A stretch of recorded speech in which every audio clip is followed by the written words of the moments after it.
They told us they want to try again in a different area of the Indian Ocean. This was the first definitive proof that the plane had indeed gone down in the Indian Ocean. Years of searching, endless questions, and over $100 million spent. And the question that I had to ask was, how is this possible? Still, the world waited for answers on flight MH370. That I had just found the second piece of debris in the greatest aviation mystery in history. But the latest underwater drone missions have uncovered evidence that is hard to ignore. He is now responsible for most of the pieces of debris of MH370 that have been recovered. Some wish this never came to light. Stay tuned, because what they found is beyond what anyone imagined. The night contact was lost. A Malaysia Airlines flight with 239 people on board, including 4 Americans, has gone missing.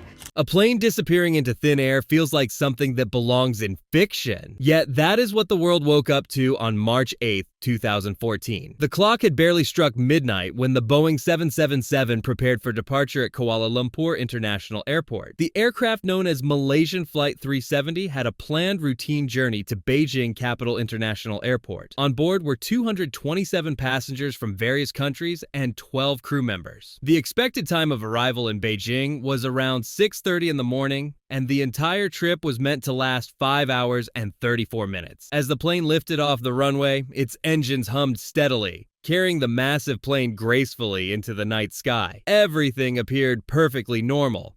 The flight climbed to its cruising altitude and continued along its planned route. But less than 40 minutes after takeoff, that ordinary journey took an unexpected turn. If you were doing something nefarious, then switching off ACOS, of making the plane go dark. At precisely 1:19 a.m., the final known voice transmission came from the plane's cockpit. The words spoken were simple, calm, and professional. Good night, Malaysian 370. 370, 3 to right of takeoff. Night.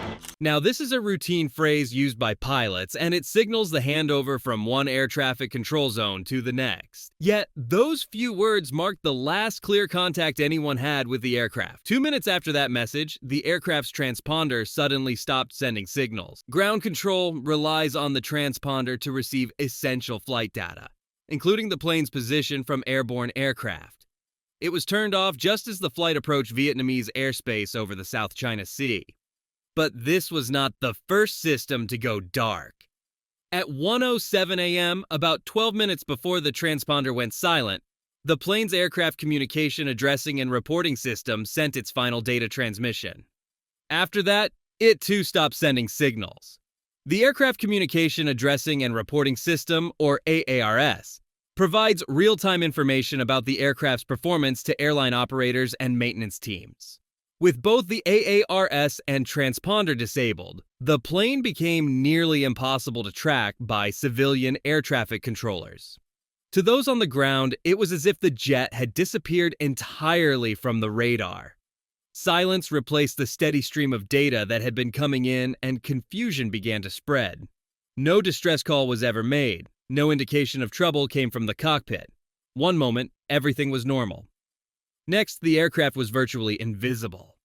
But before we get into the efforts that followed, including the drones that searched the deep sea, it is important to understand how those first few quiet minutes set the stage for one of aviation's greatest mysteries.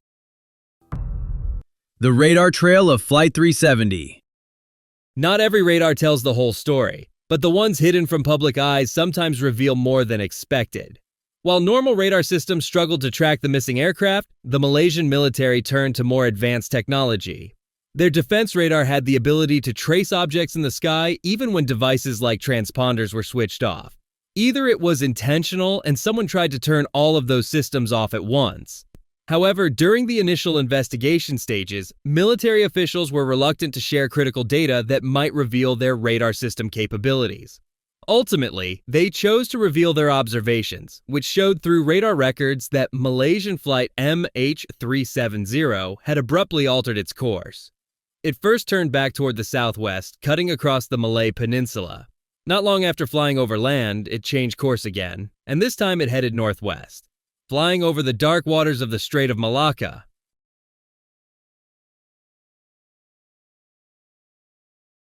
Initially, when the airplane made a turn without talking to air traffic control, in my mind, all bets were off. To this day, no one really knows why the aircraft strayed from its original route. For one, a mechanical issue could have thrown it off course. Maybe the flight system adjusted itself. Or perhaps someone on board made that choice. Now, while all this was happening, a pilot from another plane tried to make contact with Flight 370. They used the international emergency frequency to send a message from Vietnamese air traffic control asking the crew to respond. For a brief moment, there was a reply, but it was hard to make sense of it. The voice was weak and broken, buried under static and strange sounds. It was unclear if the voice belonged to someone from the missing aircraft. At 2:22 a.m., the last known trace of Flight 370 appeared on Malaysian military radar as the plane traveled over the Andaman Sea. After that, it vanished from all screens. The aircraft slipped into the night sky with no further signs of its location. As the hours passed, concern grew rapidly. By 7:24 a.m., Malaysia Airlines publicly announced that Flight 370 was officially missing. Malaysia Airlines Flight MH370 an accident. But more questions surfaced instead. Satellite data later revealed that the plane was still airborne at that time. At 8:11 a.m., a British company called Inmarsat recorded one final electronic signal from the aircraft. It was a satellite ping, the last digital trace confirming the plane was still somewhere out there. After that, silence. Investigators pulled together radar readings, satellite signals, and the small bits of information they had. From what they could tell, Flight 370 kept flying until it reached the southern Indian Ocean. The widely accepted theory is that the aircraft eventually ran out of fuel. Following this, it then crashed into the sea between 8:19 and 9:15 a.m. But no one can say for certain where or when it happened. The search that followed was unlike anything before. Several countries joined forces, deploying planes and ships. Underwater equipment were also used to search vast sections of the ocean. The mission cost millions of dollars and covered thousands of miles. But now, more than a decade later, there is a new chapter. Underwater drones exploring the ocean floor have finally uncovered evidence linked to Flight 370. Well, after more than a decade, one of aviation's greatest mysteries could soon be solved with a new search commencing for MH370 off the coast of WA. But where exactly was this wreckage found?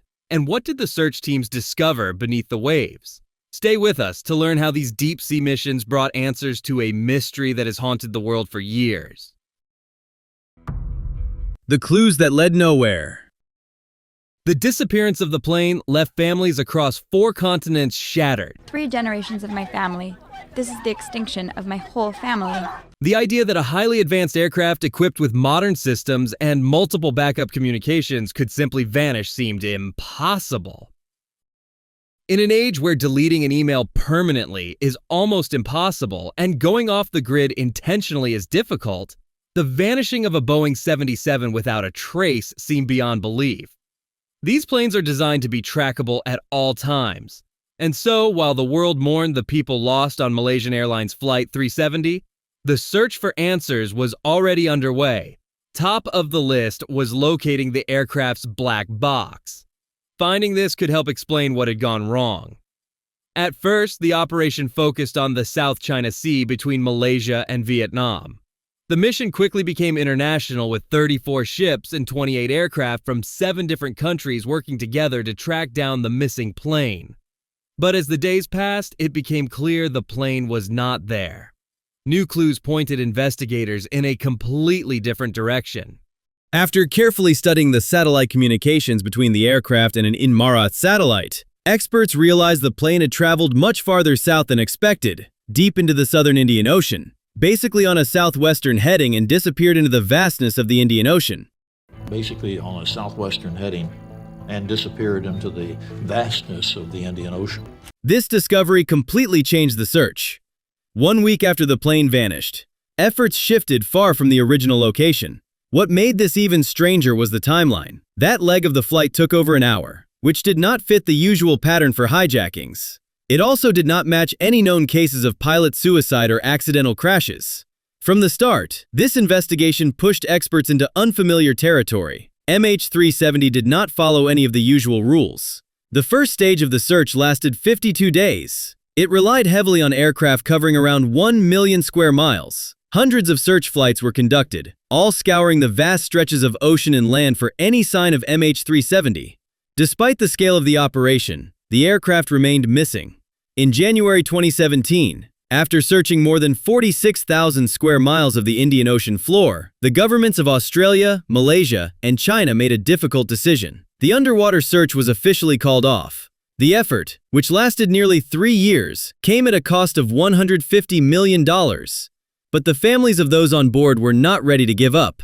Just a year later, in January 2018, under growing pressure from the victims' families, the Malaysian government launched a new search. Aviation's greatest mysteries could soon be solved with a new search commencing for MH370 off the coast of WA. This time they partnered with a private company called Ocean Infinity. Their vessels were equipped with advanced underwater technology, and these were capable of scanning large areas of the seabed at great depths. For months, Ocean Infinity's search teams explored the ocean floor, pushing further into the unknown. But yet again, now, Ocean Infinity, they are operating this mission on a no-find, no-fee basis. The sea kept its silence. No wreckage, no black box, no clear answers. The hunt for MH370 came to another painful halt, leaving the mystery unsolved and families searching for closure. Center pieces of the missing plane. Despite the massive search efforts, no wreckage from the missing aircraft was ever recovered during those early operations. But over time, bits and pieces began appearing in different parts of the world. Close to 20 fragments believed to be from Flight 370 were discovered along the African mainland's coastline and scattered across islands like Madagascar, Mauritius, Ryunong, and Rodriguez. Piece of debris discovered off eastern Africa, possibly belonging to the missing Malaysia Airlines Flight 370. It was during the summer of 2015 that investigators made one of their most significant finds. A large object had washed up on the shore of Ryan, a French territory sitting in the Indian Ocean. After careful examination, it was confirmed to be a flaperon from a Boeing 777. This strongly suggested that it had belonged to the missing plane. More debris followed. In February 2016, a triangular piece made of fiberglass composite and aluminum with the words "No Step" clearly printed on its surface was discovered along an empty sandbank near Mozambique's coastline. There's a high probability the debris is part of the skin of a horizontal stabilizer on the tail of a Boeing 777. Not long after, in September of the same year, another major breakthrough came when Australian authorities confirmed that a wing flap found on a Tanzanian island matched the missing aircraft. The identification numbers stamped on it lined up perfectly with those of Flight 370's Boeing 7. Across all these discoveries, two of the pieces stood out for a different reason. They came from the cabin interior. This detail led experts to believe the plane had broken apart. But even with that, they could not say for sure whether the breakup happened in mid-air or during the crash into the ocean. Investigations into the Reunion wing flaperon and the right wing flap from Tanzania added another layer of understanding. It's about 6 feet long, covered in barnacles and other marine life, a broken bit of wreckage that may hold answers to the mystery. Their condition showed that the aircraft did not experience a controlled descent. In other words, it was not gently guided down for a water landing. Some researchers argued that the plane may have hit the water vertically, almost nose first, a theory that had surfaced even before these debris pieces were found. Meanwhile, most of the debris collected was used for drift pattern studies. The goal was to track how the currents might have carried these objects and possibly narrow down the area where the plane crashed. But even after all that work, the results did not bring anyone closer to the exact location of Flight 370. If you have been following this video so far and finding it interesting, do not forget to like it. It helps the channel grow and keeps you updated on future videos. New search, old questions. In July 2018, after years of unanswered questions, the Malaysian government released its final report on the disappearance of Flight MH370. The findings left more frustration than relief. According to the report, a mechanical problem was seen as highly unlikely. The evidence suggested that someone had manually changed the aircraft's path. But even with this information, no one could say for sure what really happened to the plane. Flight MH370 is deemed one of the greatest mysteries in aviation history. The report crushed the hopes of families who had spent years waiting for some sort of closure. Many of them believed this report would finally explain why the aircraft vanished, but instead they were left with more questions. Kok Such Chan, who led the safety investigation team, explained the situation with care. He pointed out the manual changes made to the flight path and the fact that the transponder had been turned off. To him, these facts strongly suggested unlawful interference. Some took this to mean the plane had been hijacked, but the investigation could not confirm who might have done it or why. And the more you think about it, the more questions pop up. If someone really took control of that aircraft, how did they manage it so quietly?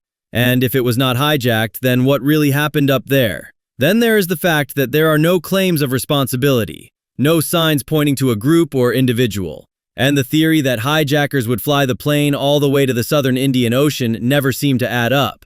Despite the confusion, the search for answers has never really stopped.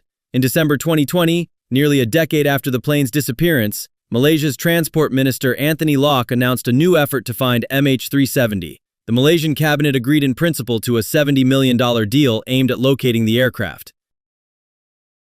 On March 8, 2014, in January, Malaysia agreed to pay US firm Ocean Infinity up to $70 million. The renewed search is being handled by Ocean Infinity, a maritime exploration company. They are operating under a no-fine, no-fee agreement with the Malaysian government.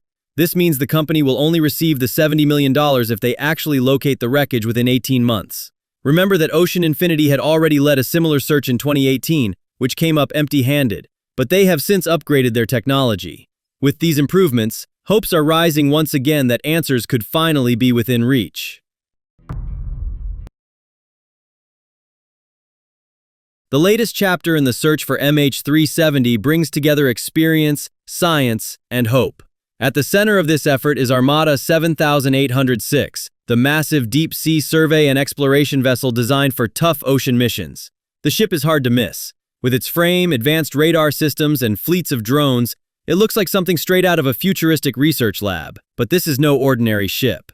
Armada 7806 has been sent to the southern Indian Ocean with one goal in mind. The search will cover 15,000 square kilometres and be led by British firm Ocean Infinity to find the missing plane. Experts believe this new location holds the key. In early 2025, Armada 7806 made its way to the search zone located about 1,200 meters off the coast of Perth, Australia. Once it reached the area, the crew wasted no time getting to work. They sent out their autonomous underwater vehicles to scan the sea floor. These underwater drones travel across the dark ocean floor, collecting data as they go. The information they gather is sent back to the ship. We had no idea which of those two was correct. Well, it either probably went to Kazakhstan or it went into southern Indian Ocean. Here it is carefully studied by the experts on board. Only when the team is confident in their findings do they report anything to the Malaysian authorities. The decision to search in this part of the southern Indian Ocean came from calculations by the British company Inmarsat. Their analysis of satellite signals from MH370 suggested this region held the best chance of finding the missing plane. Those signals, often called handshakes, created what is now known as the Seventh Arc, a curved line across the ocean where the aircraft is believed to have gone down. But the current mission is not just following the same steps as before. Ocean Infinity plans to target a wider area this time, stretching between latitudes 33 degrees south and 36 degrees south. This expands beyond the original focus along the Seventh Arc. Blaine Gibson, an American independent investigator who has handed over 22 pieces of possible debris, agrees with this plan. But he also believes the search should not stop there. If nothing turns up between those latitudes, he recommends expanding the search north all the way to 28.3 degrees south. He is not alone in thinking this way. Chara Patarachi, an oceanographer from the University of Western Australia, shares a similar view. Both he and Gibson feel that sticking too close to the Seventh Arc might limit the chances of success. They have pointed to a location called Broken Ridge as a key area that deserves attention. This underwater plateau sits at approximately 32.5 degrees south and 96.5 degrees east. According to them, it could be one of the most important hotspots in the search for MH370. Even with everything happening in the southern Indian Ocean, fresh ideas keep surfacing about where to look next. Independent investigator Richard Godfrey has brought fresh attention to a location he believes could finally reveal the fate of MH370. Richard has spent the last 9 months using new tracking technology, mapping the plane's final movements, and he believes he's found its final location. According to his latest research, the plane may have gone down further north than where most of the previous searches have focused. He has called on Ocean Infinity to explore this new area, which stretches within a 30-kilometer radius centered on coordinates 29.128 degrees south and 99.934 degrees east. What makes this area so interesting is that less than half of it has ever been properly searched. Godfrey is basing his recommendation on results from the Global Detection and Tracking of Any Aircraft Anywhere system. This is also known as GDTA. The software uses data from WSPR-NET, an international network that tracks radio signals sent out by amateur radio operators. The concept might sound complicated, but it works like this. Radio amateurs around the world send hundreds of signals every 2 minutes. When these signals pass through the flight path of an aircraft, they experience slight changes in their strength and frequency. Godfrey believes these subtle changes can reveal where MH370 traveled during its final moments, where an aircraft may have disturbed the radio signals and you can pick up. Not everyone is convinced though. While some investigators find Godfrey's research interesting, others remain doubtful. Several experienced pilots have said they do not believe WSPR data is reliable enough to track aircraft with accuracy. That has sparked debates within the aviation community about how far technology can really go in solving this mystery. Godfrey is not the only one with suggestions. Other experts have also pointed to regions they believe deserve another look. For example, Belgian investigator Jean-Luc Marchand and retired Air France pilot Patrick Blay have recommended a fresh search around the area centered on 35.7 degrees south and 93 degrees east. This spot has not been explored at all. Meanwhile, Victor Iano and Bobby Eulish, 2 American researchers, have proposed that another area be searched more thoroughly. Their focus is on a zone centered on 34.2 degrees south and 93.8 degrees east. This area has already seen some exploration, but Iano and Ulick believe that previous efforts did not cover enough ground. Looking at all these recommendations, one thing is clear. The search for MH370 is far from over. Different experts with different tools continue to offer theories, and while there is no agreement yet, every suggestion adds another piece to the puzzle. We have this data from this plane. Can we somehow use it to solve this mystery? In a situation this complex, no idea can be easily dismissed. And even after all these years, the mystery of MH370 still leaves us with more questions than... With all the new attention on possible locations and experts suggesting fresh search zones, it seems like the investigation into Malaysia Airlines Flight MH370 was finally picking up speed. But right when hope started to rise again, things took an unexpected turn. Malaysia's Transport Minister, Anthony Loki, made an announcement that the search has been paused for now. According to him, the operation had to be put on hold due to seasonal weather conditions and unavoidable commercial commitments. The search is expected to resume towards the end of 2025. That news hit hard, especially for the families of the passengers and crew who have been waiting for answers for over a decade. More than 30 hours without any contact with the aircraft, we believe it that the family members should prepare themselves for the worst. For many of them, every delay feels like time slipping away, and the uncertainty only grows heavier. Still, even with the search paused, the work behind the scenes continues. Analysts and researchers have not slowed down. They are still studying ocean drift patterns, reviewing satellite data, and going through information gathered from earlier search missions. All of that data could be key when the operation picks up again. When the search resumes, it will target new hotspots in the southern Indian Ocean. These are areas identified through updated scientific analysis, and they are believed to have a higher chance of containing wreckage from the missing plane. Experts are certain these new zones could finally hold the answers everyone has been chasing for so long. It is frustrating to watch things stall after so much buildup, but it also shows just how complex this mission is. Yet, despite all that, people are still pushing forward. The investigators, the scientists, the families, They have not given up. Hope is a powerful thing. It keeps people looking, questioning, and believing that answers will come. Maybe not today and maybe not tomorrow, but as long as people refuse to give up, there is always a chance.